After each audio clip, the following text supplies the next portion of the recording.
Bonjour, j'espère que tu vas bien. Donc, je vais te faire deux petites vidéos. La première, c'était pour te rappeler comment mesurer un angle. Et la deuxième, ça va être pour te rappeler comment construire un angle de mesure donné. Là encore, pour faire ça, tu vas avoir besoin de ton rapporteur et éventuellement d'une règle ou d'une équerre pour pouvoir tracer. Mais normalement, tu as une partie droite sur le rapporteur que tu peux utiliser comme règle. Tu vas voir, je vais te montrer. Donc là, notre objectif, ça va être de construire deux angles. Un angle FUN de mesure 53 degrés, un angle TOZ qui est égal à 114 degrés. On commence par FUN 53 degrés, c'est un angle aigu. Donc je prends règle équerre ou la partie droite du rapporteur pour tracer une demi-droite d'origine U et qui passe par F.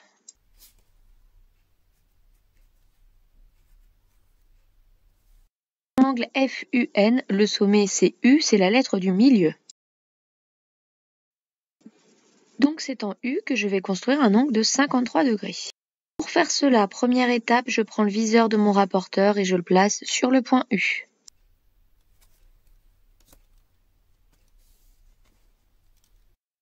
Je viens tourner mon rapporteur pour placer un des deux zéros sur le côté déjà tracé sur la demi-droite UN. Alors là, je vais prendre les graduations extérieures, mais j'aurais aussi pu prendre les graduations intérieures.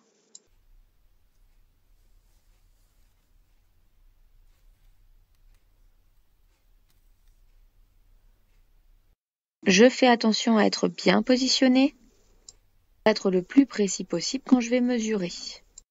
Puis, comme je suis positionné comme cela, je pars du 0 extérieur et je vais aller chercher 53, donc je vais jusqu'au 50.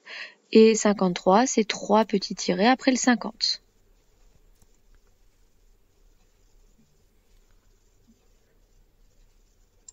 Le 53, je fais un petit trait pour prolonger la graduation. Et je vais venir relier mon petit trait au sommet U pour tracer la demi-droite UN, pour avoir mon angle FUN.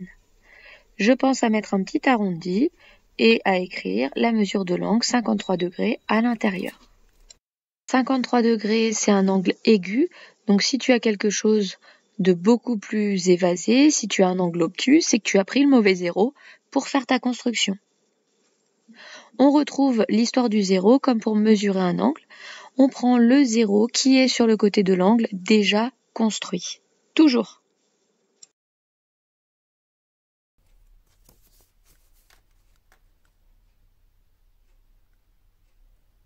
Une fois la construction faite, rien ne m'empêche de vérifier.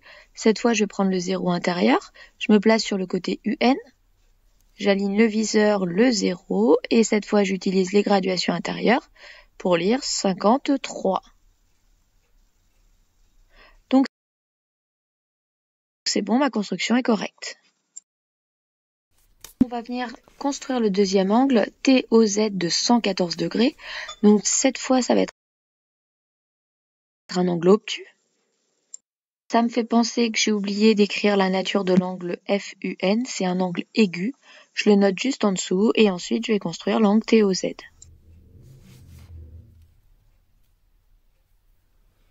Donc je commence par tracer une demi-droite OT. O, c'est le sommet de l'angle, donc l'origine de ma demi-droite. Ensuite, je viens mettre le viseur du rapporteur sur le point O. Je tourne mon rapporteur pour mettre une des graduations, ici encore les extérieurs, sur le côté OT, sur la demi-droite OT. Si j'ai besoin, je prolonge pour bien toucher les graduations.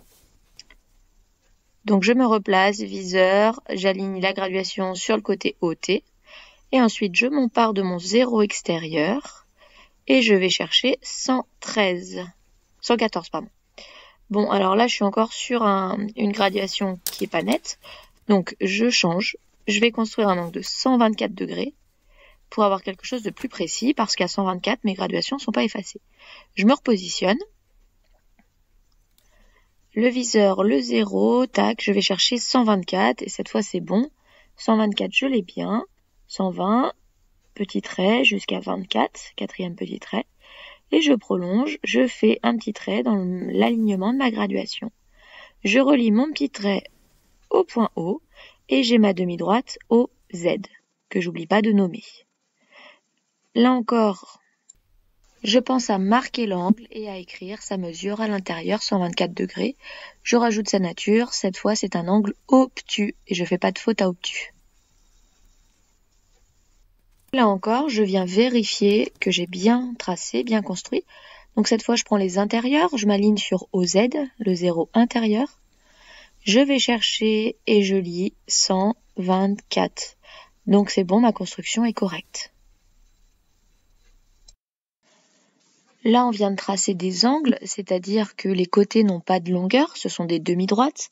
Si maintenant tu te retrouves à faire une figure précise avec par exemple une longueur FU de 3 cm, eh bien tu places ta règle et tu mets le 0 de ta règle sur le point O et tu mesures sur la demi-droite 3 cm et tu places ton point F précisément à 3 cm. Cette petite remarque, c'est en particulier pour l'exercice 1 du devoir maison. Voilà, j'espère que cette petite vidéo t'aura permis de te rappeler comment construire un angle, donc comment utiliser le rapporteur.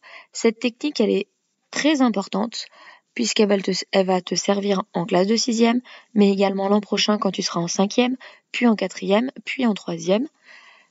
Donc c'est vraiment, l'outil rapporteur est vraiment un outil à maîtriser, à savoir utiliser convenablement. Plus tôt tu sauras le faire et moins tu seras embêté. Je te laisse et je te dis à très vite.